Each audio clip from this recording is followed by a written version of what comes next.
নমস্কার। আজ আমি শোনাবো কবি সুকান্ত ভট্টাচার্যের লেখা কবিতা এক যে ছিল। এক যে ছিল আপন ভোলা কিশোর, স্কুল তার ভালো লাগতো না, সহ্য হতো না পড়াশোনার ঝামেলা।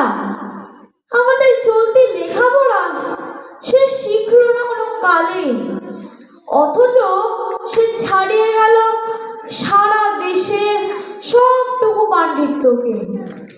কেমন করে সে প্রশ্ন আমাকে করো না। বড় মানুষের মধ্যে গরিবের মতো মানুষ, তাই বড় হয়ে সে বড় মানুষ না হয়ে মানুষ হিসেবে হলো অনেক বড়। কেমন করে সে প্রশ্ন আমাকে করো না। গান সাধার বাধা আইন সে মানেনি, অথচ সরকারের বাগান থেকে সে চুরি করে আনলো তোমার আমার গান।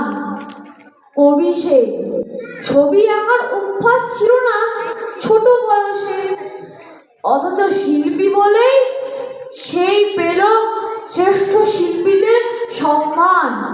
কেমন করে সে প্রশ্ন আমাকে করো না। মানুষ হলো না বলে যে ছিল তার দিদির আক্ষেপের বিষয়।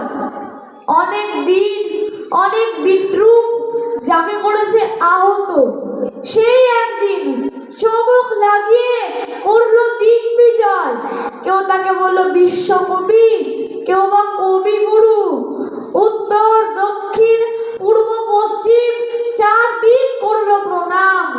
তাই পৃথিবী আজও অবাক হয়ে তাকিয়ে বলছে, কেমন করে সে প্রশ্ন আমাকে করো না।